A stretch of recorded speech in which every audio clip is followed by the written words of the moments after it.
Well, they had the EDC deal too a year or two ago. Yeah, I took that shit. I did the deal and I fucking went to EDC, fam.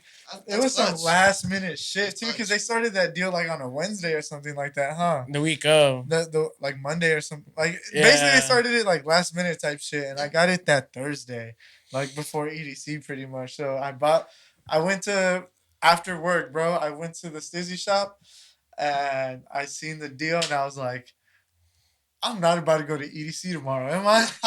Because like the deal was like, if you spend $120 on this specific weed, like they'll give you a free EDC ticket. Bro, I remember that. Bro, I was gonna spend more than 120, bro. So I was like, "Fuck it, let me get my free EDC ticket real quick, dog." Hey, and that year EDC was hurting bad because I remember that year. I think it was 2020. Everyone was trying to sell their shit. I remember everyone like left and right was selling their tickets, and I remember a lot of people getting mad too that we spent 400, 500 on these passes, and fucking STIIZY like pretty much just sold them for 120 if you just like bought weed, and yeah, that was a deal. I'm not gonna lie.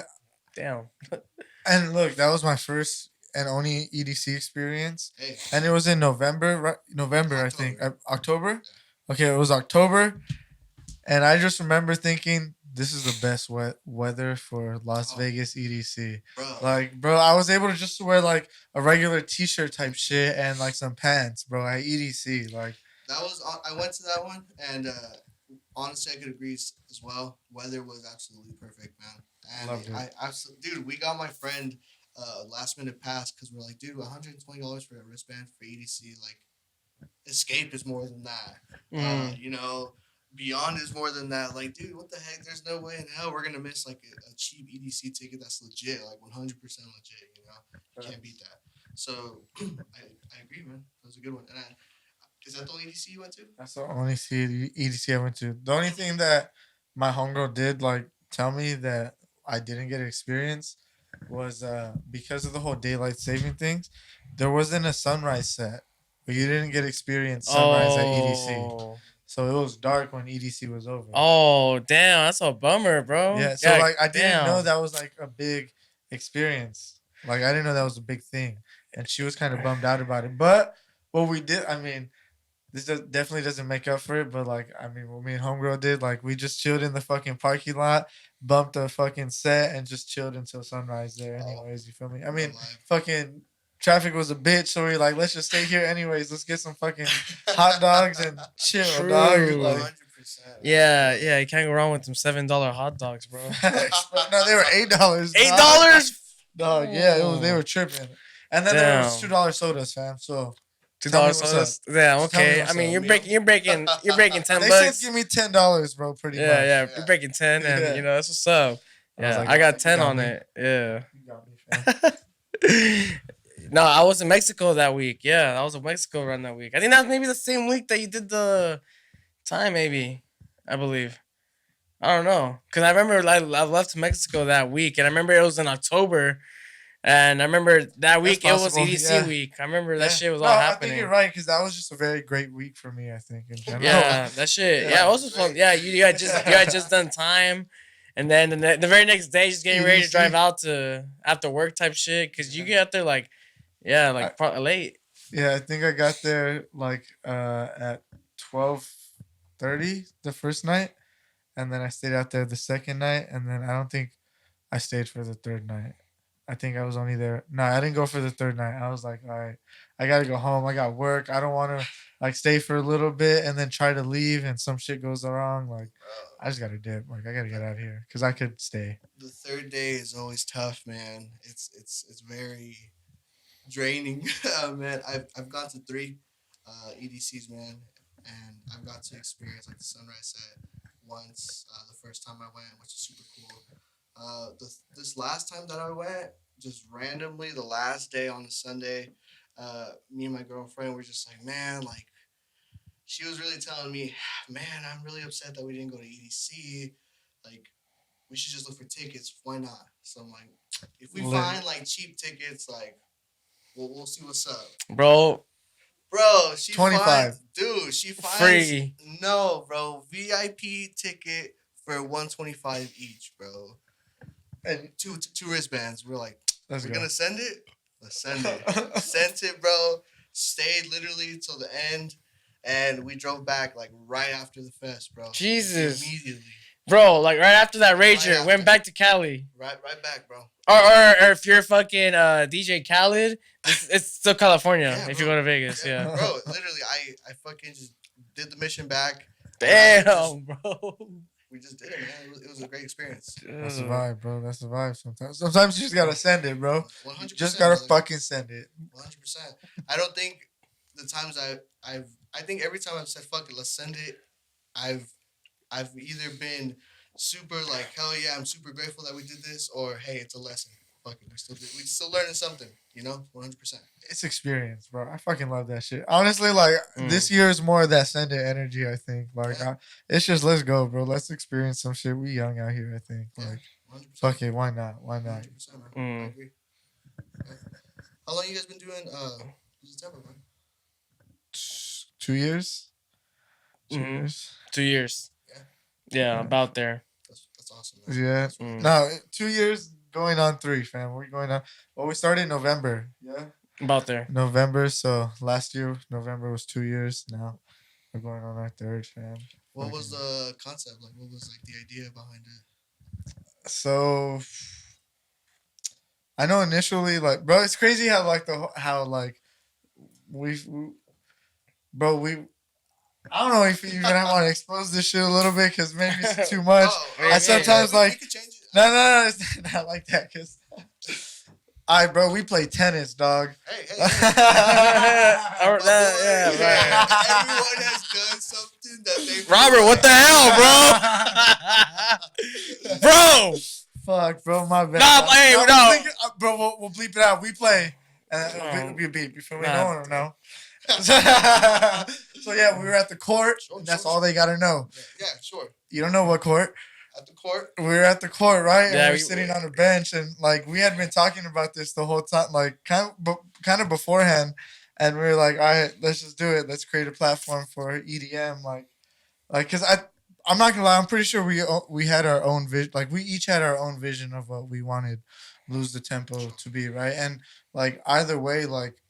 Whatever his vision was and whatever my vision was for Lose the Tempo, I feel like it collides in such a dope way to where it's like, it's better that way. Not to just have one person's mindset on what this shit should be. I agree. Being able to like expand it into like, oh damn, okay, what you're thinking is like is another aspect of like podcasting or like making a platform, right?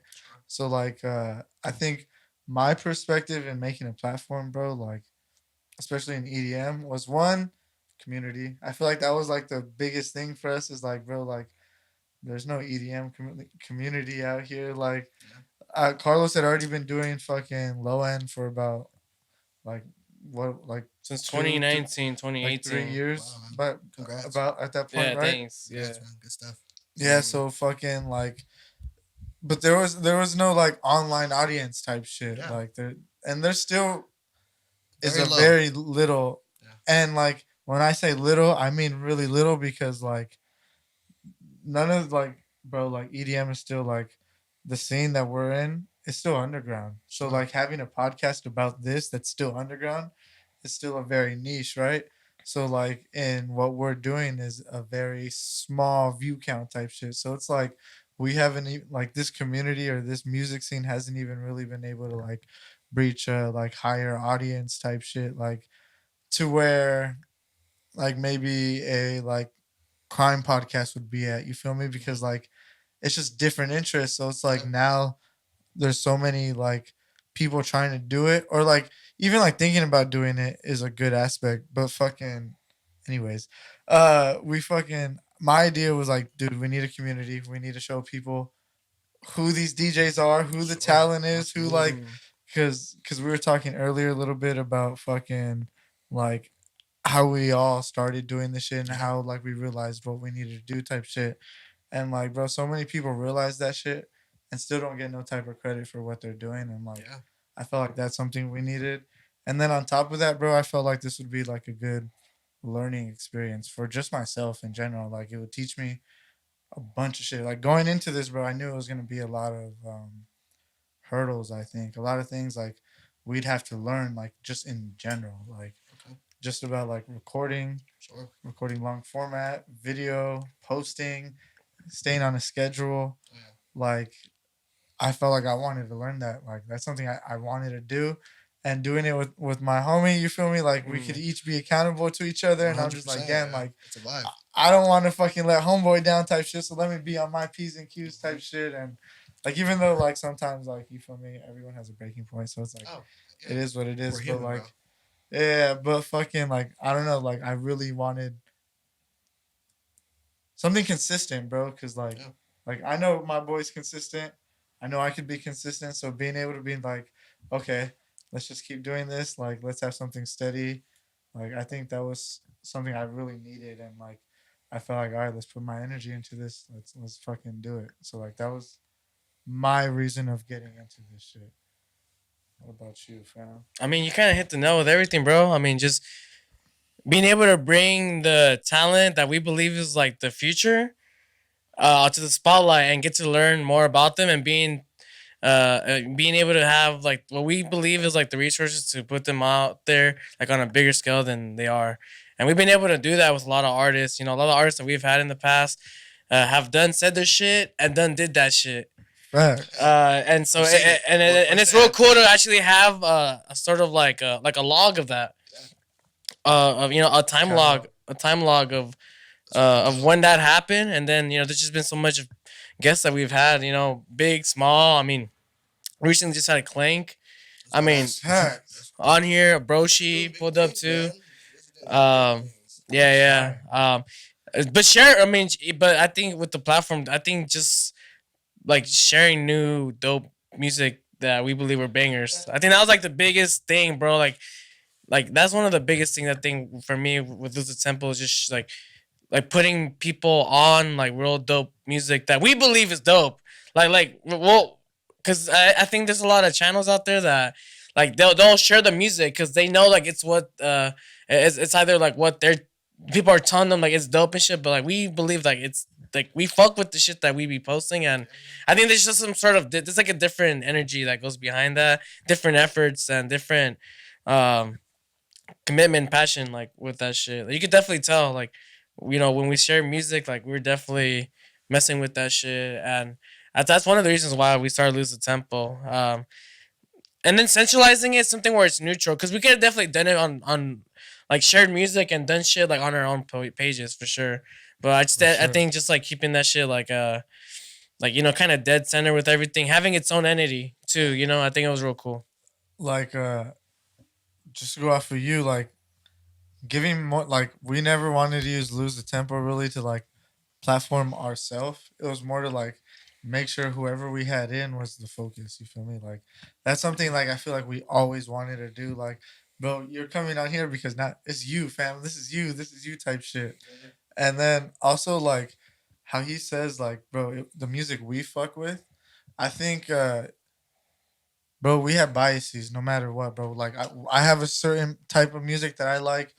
Carlos Husky has a certain type of music he likes, and this platform is based off of the shit we like.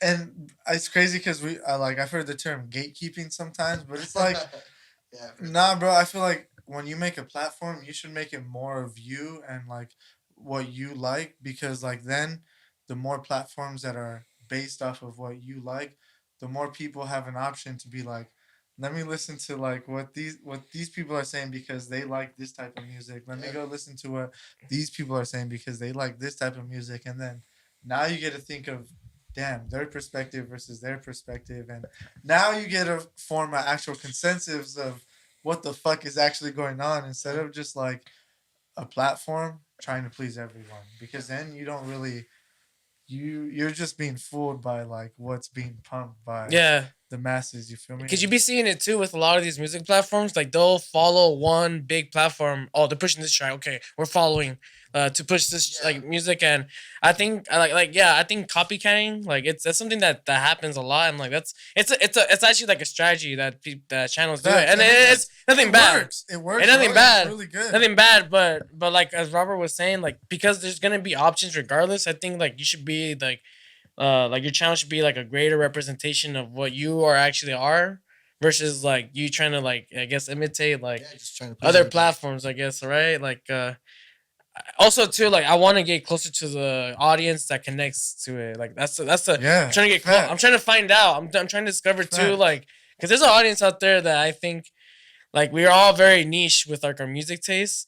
Like because again music like yeah okay like we listen to EDM but we don't just listen to EDM like we listen to EDM but we listen to like strictly niche EDM like it could get into like the subgenres, right? Techno, blah blah. Like that's the shit that I'm trying to get closer to. Like like specifically with Lose the Tempo, we're a lot more bass music heavy. But like again, like when we play some certain bass music, you could tell like from the past episodes, like the bangers that we play, like it has like a certain swing, it has like a certain type of texture to it. Where like I personally feel like you're only gonna find it right away, fresh. I Lose the Tempo. If you had done her, if you heard it outside of Lose the Tempo, we premiered that shit 6 months ago. Like that's the way I see that shit. Bro, like, well, when it comes to like you said, like most of the shit that we do, like.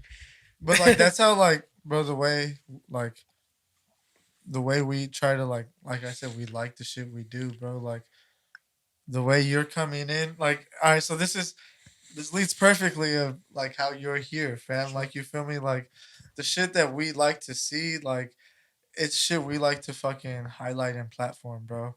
And like once we see it and then we get to hear it and then we're just like fuck, like that's dope. Like we like to try to get them here and it's not even what other people want, bro. Like legit, no one's telling us, hey, get this person on here, like do this, like ain't no one's. All right, maybe there's someone telling us that shit, but like it's at the end of the day, bro. Me and him sit here and we're like, all right, what do we want to do? Like you feel me? Like what's up? Like what's going on this? No, for sure. We've had a guest where they actually like DM'd us and hit us up like, hey, put me on, let's do this. Oh, damn. Like just like first message type shit. I'm just like, and then a few times we'd be like, okay. Yeah. Like sometimes like you'd be surprised, like you never know what the other party, you never know like. Because sometimes that message is like, okay, let me check the profile real quick. Or let me see what you've been working on. That's true. Where is this heading? Yeah. Where's this okay, like, I see what you're doing. You're planning some shit. So, let's just go into you, like, right off that. Like, what made you, like, start realizing, like, oh, I want to be a DJ and I want to be an artist? Like, what was those...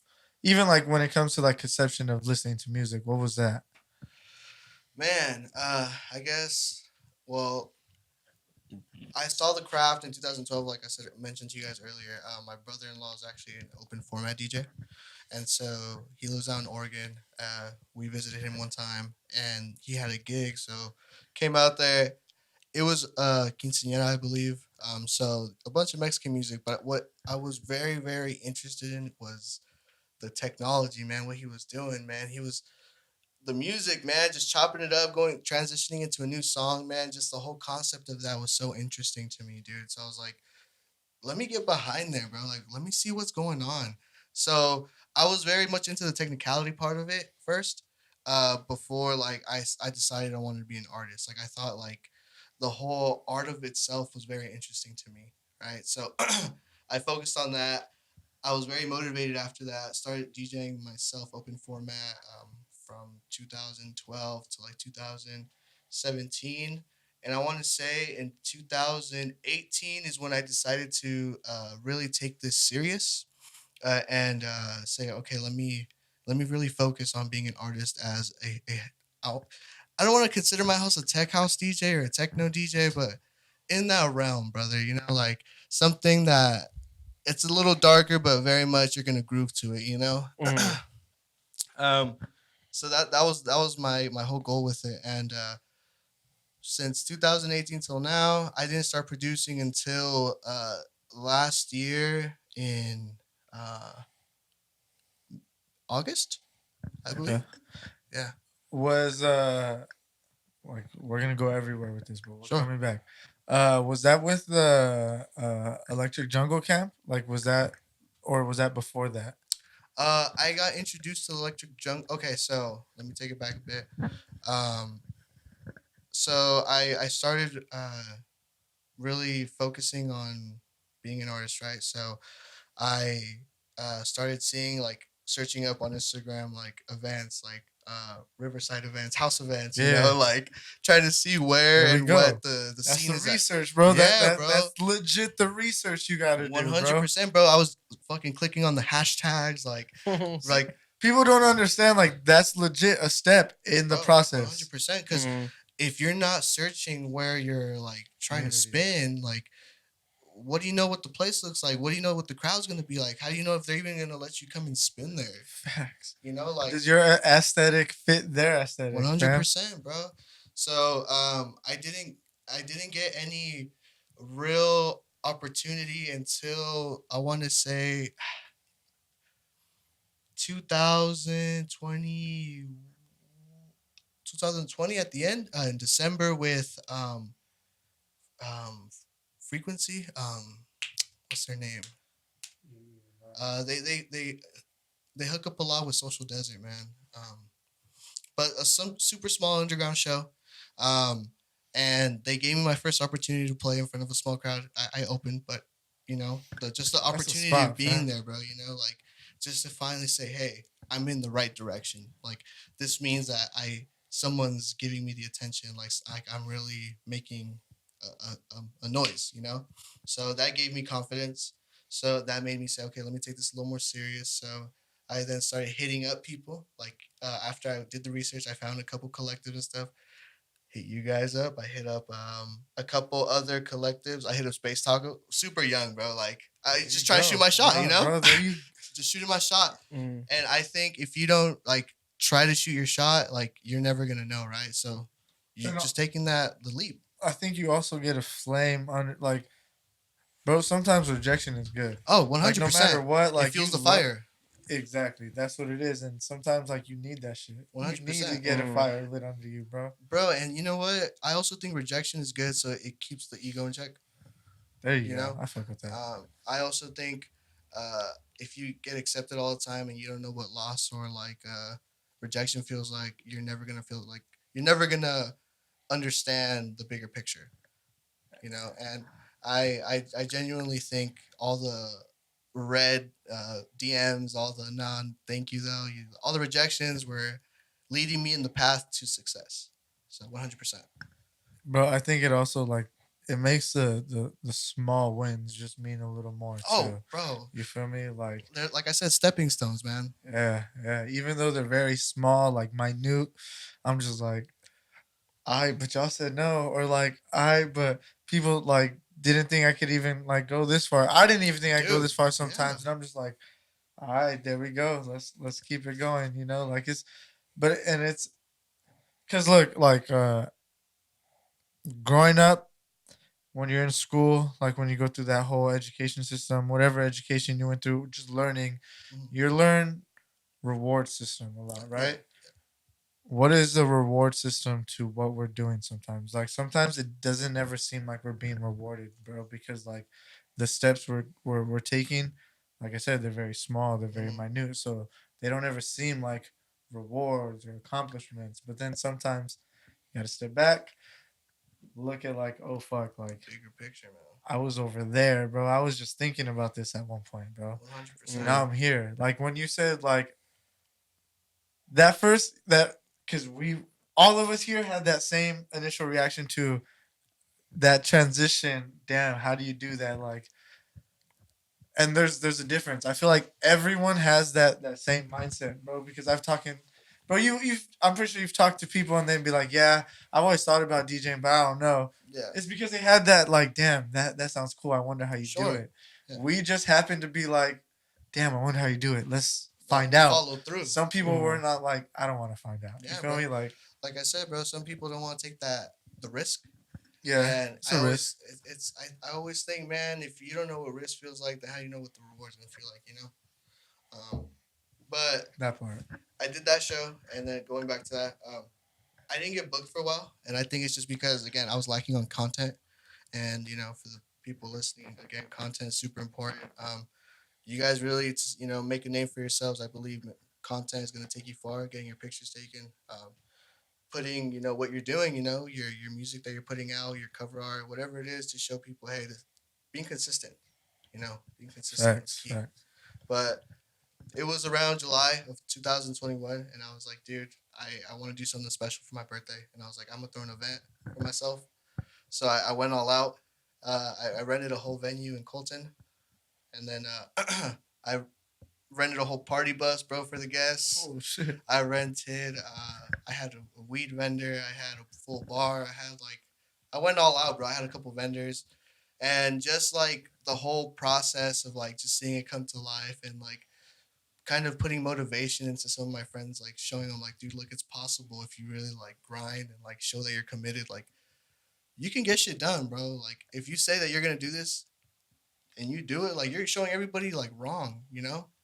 So that was super cool. And from there, bro, it kind of snowballed. It was now in December around countdown. I saw Novocaine had a opening for like DJ submissions. So I submitted mine, my mix. I submitted. I told my brother and a couple homies to also submit a mix. And funny, they all got in except for me. That was, you said 2001? 2021 in December, like countdown. Okay, cool. Yeah. So it was like the first countdown after, right? I think. Yeah. So they all got on that lineup. I didn't get to be on that lineup. It's cool. Again, stuff happens. Yeah. I didn't get to fully DJ with them until February for Beyond Afters. Okay. I'm trying to line up these, because I'm trying to, like, I found out about you at one of Novocaine's Electric Jungle. I just seen like you DJing, and then I started seeing your content a lot, bro. And I was like, oh, it's dope. Like, bro, like I said, I had no idea you had even like fucking mentioned, bro. Like we have so much shit, like getting content, like or like just notifications. Like it's like, bro, it's hard to even like just focus on one thing. So it's like, I don't blame you guys, bro. Because, bro, like, I'm not gonna bullshit, like, and Carlos probably feels the same way. I'm focused on my project a lot more, bro. Like, bro, I'm trying to focus on what I'm doing. So, like, sometimes, like, seeing those messages, I'm like, all right, guys, if you pop out to us, let's do it, bro. Let's fucking do it. Let's go. If you catch my eye in some type of way, let's fucking go. You feel me? Like, that's the shit we like. You feel me? And then I seen, fuck, well, I think it was. I'm trying to think when was the first time I played with Novocaine, because then that was the day I seen you play, and then I seen content after that day of you playing, and you were on the roof. Fuck. But anyways, I seen that content, and I was like, oh shit, like this is dope. Like I could tell you put like not production, but you put like emphasis on, look, this is DLOW, you feel me? Like this is who I am. Thank type you, shit, you feel me? And I was like, okay, that's dope as fuck. And then you said you started getting into production. I know they do like a whole like camp where like they'll like bring people to like studio sessions, right, and stuff like that there. Or they had a studio at one point. So they had a podcast room in there for a little bit, but it was like more for like a live stream to like mix more or less. Gotcha. And I got to be on that one. I think it was like episode 2, but I think 2 episodes later that room actually burned down. Yeah. See. Yeah. And it got rebuilt to like little Airbnb like studios. Got you. Yeah. I never released anything with them. It was just more like being in their community. Yeah, sure. Like so, because like honestly, I'm a real big fan of the community that they have going on. When you first like looked at that, like what caught your eye for that exactly? Like for the whole Novocaine, like what like was like your realization was like, damn, I want to DJ here. At first, it was more of, I think he can open the door for me to like introduce me to people, and from there it was more my job, I think, to go and actually do the work to go talk to those people. So I think more or less just the communications, connections with the people. Don't get me wrong, bro. The after parties are amazing. Everyone like loves them, and I love them as well. Yeah. Like they're dope. But I think I was more focused, like you said, on the bigger picture, which is like connecting with the people that are hopefully gonna open doors later on to like you know the bigger stuff. Because and all like and respect to him because bro he's doing it big. Like apart from the afters, like he's doing great things. Like I think he's doing Catch One tomorrow. I think, and I know that's gonna do great. You know hopefully it does great, but I'm just looking at the bigger picture. Like I want to make this my full time career. So I think we gotta look past the afters a little more. You know. Yeah, what's past the afters? Like let's get more into that. Past the Like, what's afters, past the I want to afters? be. Like, what do you think? Like right now, like I just again great opportunity. I just got booked to play at Heat Ultra Lounge right there in Anaheim. Dope. Yeah, bro. So you know, bigger venues, more main stage venues. I want to do Avalon main stage. Hopefully, like that's a goal of mine within the year. So that's on my bucket list to do this year. Um, I was at the Yoast when they did it. They did events there, so hopefully get to get on the main stage there. I've done all the other rooms, so just building those relationships with the people. Lick and Dip is another one that I want to get into, man. You know, like just bigger things, and then hopefully that'll lead into the. I don't want to say the mainstream, but like start to touch the roots out there. You know. Right. Yeah. Yeah, that's really the goal. So let's talk about Lick and you mentioned Lick and Dip right now. How'd you find out about them? I'm just really curious to find about like that to find out how other people found out about these other event companies because like I'm associated with Low End, right? Yeah. And like I seen what Retrospect does. I seen what Electricane or I mean Novocaine's Electric Jungle does. I know Space Taco. Like I'm able to see all this like in real time, and then sometimes I'm disconnected to where it's like, okay, I'm actively searching for this shit. How did other people find out about this shit? Yeah, man, it's crazy how people know people, right? Yeah. I think for me it was through that camp. Because before that, man, I think I was really just closed off to the IE stuff going on. You know, I think I wasn't very much aware of what the LA scene was until after I got up with them. You know, they put me on game. You know, I can definitely say that. Got you. Damn. So like I have a lot of like respect for Electric Novocaine's place just because bro like I can now like certainly say like if you want to like tap in there's like four main event collectives out here. I want to say it's Low End.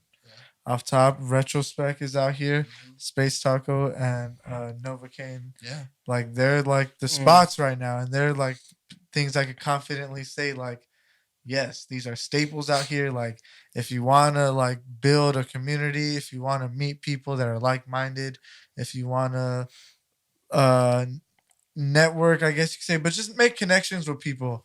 Yeah, those are the places where 100%. You should just show up to, bro. 100%. Just show the fuck up to. Yeah, like, I think it's very important to show face, man. When especially if you're trying to get someone's attention and you know say that you're part of the community, to be a part of the community. You know, like how are you gonna say that? Oh, I'm in the scene, but not really show up to events. You know, and I was at fault to that. I can say that when I first started, like I was saying, yeah, I'm in the scene, but I wasn't showing up to events. That wasn't really getting me anywhere. You know. So that was me physically getting the job done and going, you know, doing the late nights during the week, spending the time with the people, getting to know the people of the scene, you know, because that does open doors for you, man. So yeah, it's very cool to see it come to life for sure. Yeah, and like that's not something you have to do like every week type shit, but like just make sure like you know you find the time where it's like okay, this seems like a dope lineup. Like I can spend some time here because like think about it this way: a lot of these events happening during the week, like they're not always prime time, like weekend events type shit.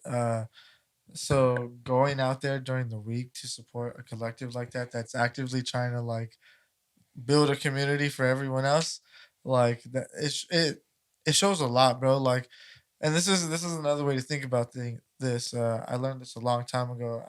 I don't know if I'm saying this correctly, but when you want to promote something or if you want to show yourself off, you should always have like 3 points of contact with someone. Like you should always show face with them, have a message with them, and then like have someone else talk to them about you. Like, and then after those three things have been done to that person, like once they see you again, bro, they'll know you. They'll want to notice you. Yeah. Like it's.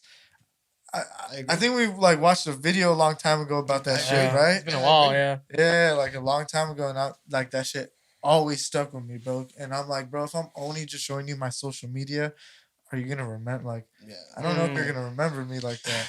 But maybe if like you've seen my social media, like, and then you see me in person, and then I DM you, bro, like.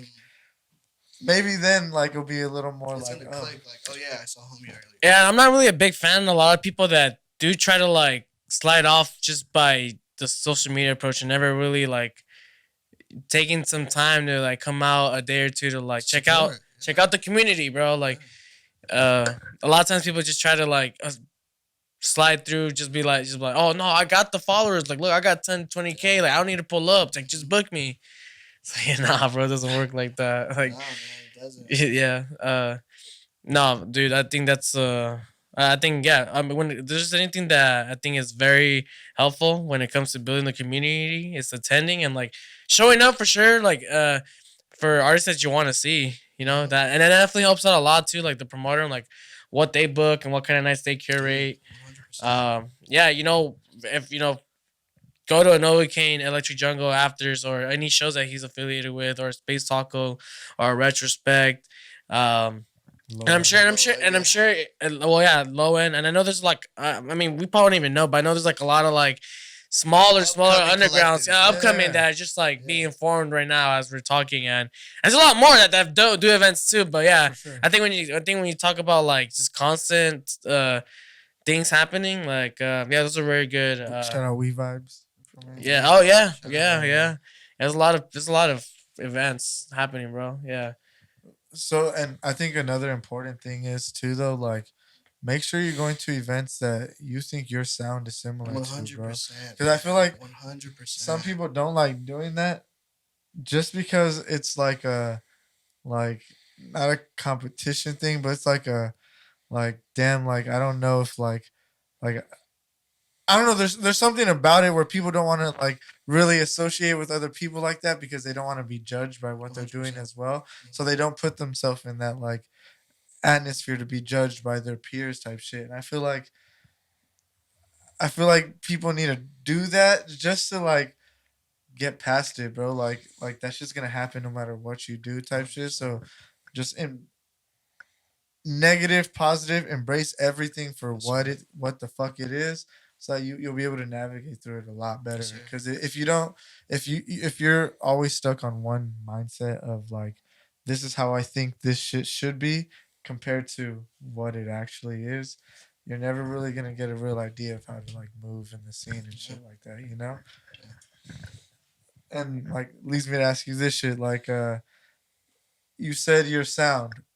What is it exactly that you're going for? Man, I think I gave you guys maybe a little taste at the show towards the middle, where it got a little harder. Okay. I want to say like it's a mix between Cerez D, Eli Brown, like Ben Hemsley type beat. You know, like very dark bass lines, but it's very groovy at the same time. There's still house elements in there. There's still hi hats and like drums that there would be in a house track, but like on a techno type drum and bass. You know, like that's where I'm at right now. I'm still crafting and like sculpting my sound. You know, I just released my first EP at the end of last year, and it's definitely getting my sound's definitely getting molded the way I'm liking. You know. What was the name of the EP? Demons. Demons. Yes, sir. How many tracks was that on the? 5, and then I released a track in October of last year, so 6 total. What made you say I'm gonna do a 6 track EP?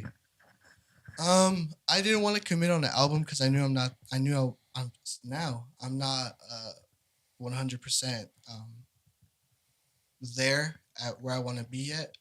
So I definitely think piece by piece, like you said, getting the feedback of my peers and everybody that listens to it, you know, like whether it's good or bad, just seeing and like getting their opinion, but at the same time, like learning and growing myself, you know, like taking it all in at once and just slowly making my sound better. For sure. So Here's the $1 million question. Sure. Again, I'm happy to be here, man. What DAW are you on, dog? What's up? Ableton or FL? Oh man, what's up? Ableton, bro. I saw that you guys had FL. Well, thank you guys for tuning in. No, I'm just kidding. No, bro. You know what? I started with FL, but I couldn't get it, man. I think that's a lot of us at first, whether it's starting off on Ableton or FL. Yeah. I think it's just whatever one feels comfortable with. Dude, like even with Ableton, like I opened it up for like the first couple of months I had, and I was like, bro, why the fuck I get this? Like, I don't want to fucking do this. I don't know how I'm done. Yeah, man. But you know what? I was at Rave Wonderland with my girl, and I don't know if you guys ever saw them when they did like the nocturnal like games there. Like to get a free wristband, you had to play some games there. Oh, word. Okay. Yeah. But Pasquale was there, so I got to chop it up with him, man. And this was now like the third time I've met him in person. Okay. So I had to ask, bro. I had to ask him. I was like, dude, look, I've seen you before. Like, I don't know if you recognize me or not, but I just need to ask you at this point, like, what does it take to be on a lineup, like, for you? Like, I'm genuinely asking. He's like, dude, you just need to give me a song. Like, you need to tell me, like, you need to show me if you're going to be able to produce or not, man. Like, you have something good or not coming out. So that literally shut me up. I was like, all right, 100%. And then I told him, like, before I gave him a handshake, I was like, all right, I'll see you soon. So I gave him a handshake, and then since then, bro, I was just motivated to like get something working, and I put in the work, bro. I finally like sat down, and I was like, let me fucking see how to do this. Like, let me like physically like go step by step. What the fuck is going on? I had great help. Shout out to Bloomhouse, man. He was like a great mentor to like put me on game with Ableton. So, but after that, man, I genuinely want to get up there. So I put in the work, I'm still putting in the 10,000 hours that they say. Okay, there you go. That's a very important step, I think. I feel like, fuck, bro. There's such horrible and excruciating hours, bro. Like, let me tell you, like, bro, you're gonna, like, you just go through. I feel like we've all been there at this point, bro. You just go through it with your dog. You learn, like, all the setbacks, all the fucking shit mishaps, you don't know how to do, like, shit you want to learn how to do, and it's just like, I gotta learn this, bro. But it's just like, fuck it, bro. Just sit down, enjoy the ride, or don't enjoy it, but just go through it, fam. You gotta go through it, type shit. And like I said before, I've been taking notes for a while now, like on just things I do. So I was like, all right, if I can take notes on something that I love to do and I want to learn how to do, like I should be able to write notes on how to produce a track. So I ended up watching a couple tutorials, wrote like 4 pages of notes, dude, of just like how to get stuff done. And till this day, bro, like I'll go back and say, okay, what is it that I missed? Like, let me go back to my notes and see if like I need to go back for something. That's dope. But yeah, bro, like just being committed, putting in the time, and setting a goal, I think is super important. I think if you're not setting a goal for yourself, whether it's this in music or just in life in general, like you're not really gonna know how to get there.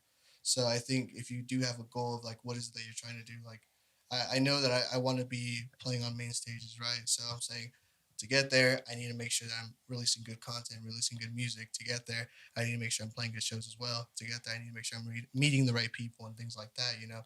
Like step by step, man. Like it's definitely to get to the bigger picture, to get to your goal. I feel it.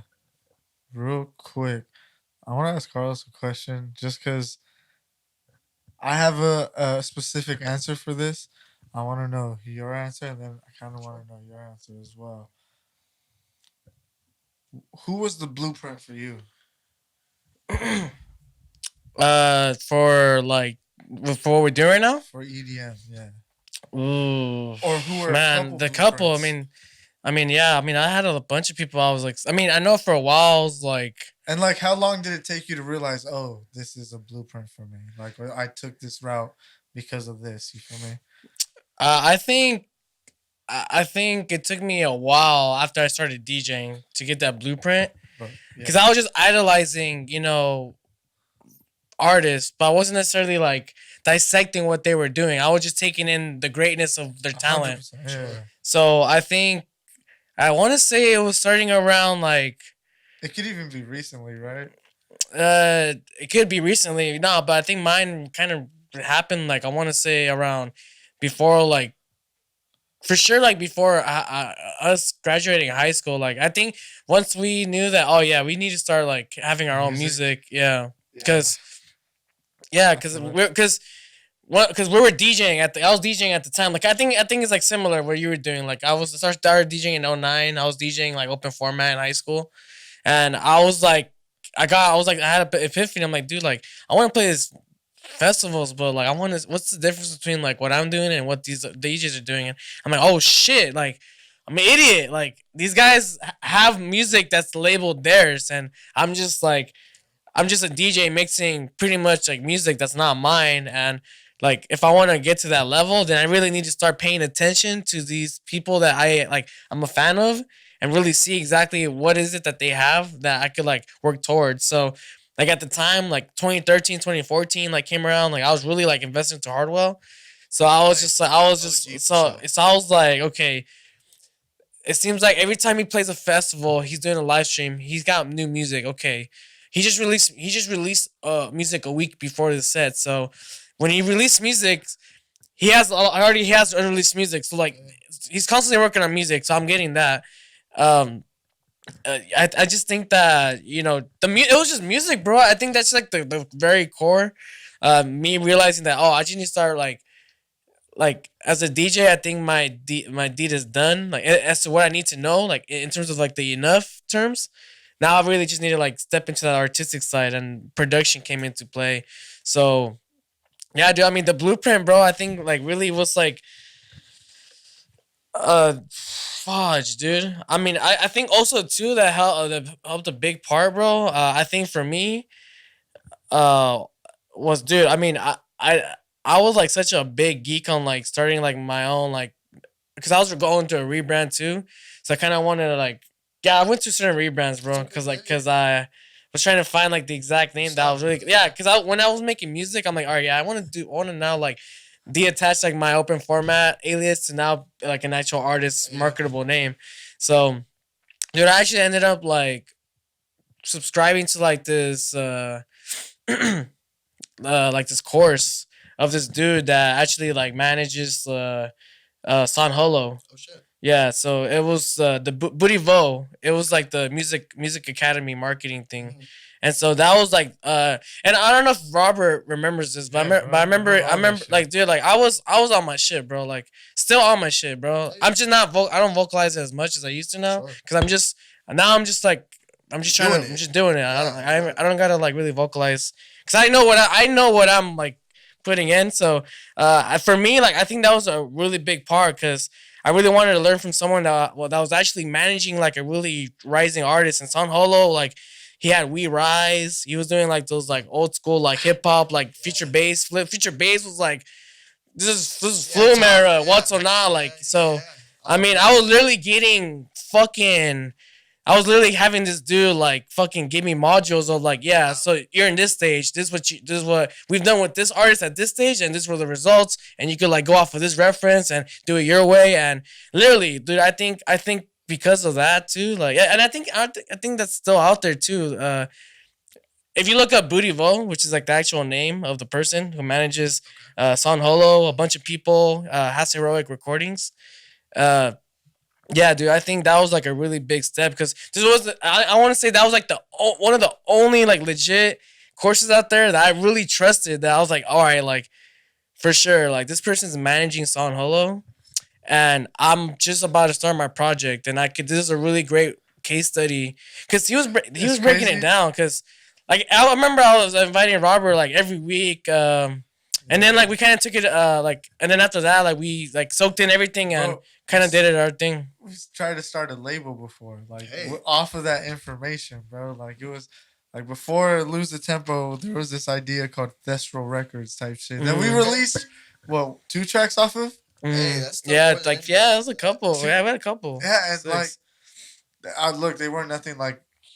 They were bangers. I'll give you that, bro. Like for what the fuck we were doing, bro, we got some bangers, and I was like, all right, for sure. Let's besides of like artists I was looking up to, like just like something off of like from that perspective, I think that's like if that dude, I think that shit is still so valuable today. Like we're still using a lot of the techniques that we learned from that shit. Dude, a lot of the techniques that they were showing in these modules, like I see this shit